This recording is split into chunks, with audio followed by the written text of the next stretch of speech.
Hello అండి అందరికీ. ఇది అయితే వరలక్ష్మి వ్రతంకి ముందు రోజు ప్రిపరేషన్స్ వీడియో. మేమైతే సింపుల్గా చేసుకుంటాం ఎవ్రీ ఇయర్.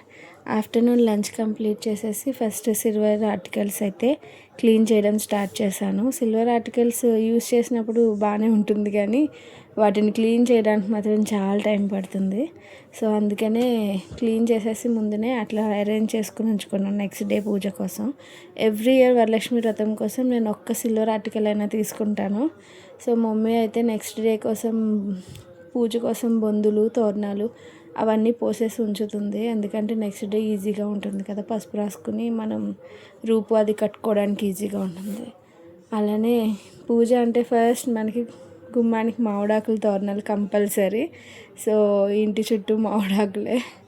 మాకే మామిడి చెట్టు ఉంది, అందుకే నేను కోసి పెట్టేసిద్ది మా మమ్మీ. అట్లనే నెక్స్ట్ తమలపాకులు పూజ కోసం అనేసి కరివేపాకు అయితే చాలా ఫ్రెష్గా ఉంది. ఇంకా చాలా ప్లాంట్స్ ఉన్నాయి. చిన్న మామిడికాయ కాసింది మా చెట్టుకి. అలానే మునగ చెట్టు నిండా చాలా కాయలు ఉన్నాయి, చిన్న చిన్న కాయలు ఉన్నాయి. అరటికాయలు కూడా చిన్నవే ఉన్నాయి, ఇంకా స్టార్టింగ్ స్టేజ్లో ఉన్నాయి. సో అట్లనే కొన్ని పువ్వులు అయితే కోసేసుకున్నాం పూజ కోసం అనేసి. నెక్స్ట్ డే కోసం కొబ్బరికాయలని మమ్మీ ఒలిచేసి ఉంచారు. పప్పులు నానబోసారు మమ్మీ, రేపు పొద్దున్న పూజ కోసం ప్రసాదాలు చేయడానికి ఈజీగా ఉంటుందని వడకి అండ్ బూరెలకి వేయడానికి మిక్స్ చేసేసి కంటైనర్లో పెట్టుకుని ఫ్రిడ్జ్లో స్టోర్ చేసుకుంటే మార్నింగ్ కొంచెం ఈజీగా ఉంటుంది కదా ప్రసాదాలు ప్రిపరేషన్ చేసుకోవడం కోసమని. అట్లనే నైటే శనగలు అయితే నానబోసేసుకున్నాం. మా బుడ్డమ్మ పడుకున్నప్పుడు అయితే అమ్మవారిని డెకరేషన్ చేశాను. సో ఇట్లా సింపుల్గా డెకరేషన్ చేశాను అమ్మవారిని అయితే.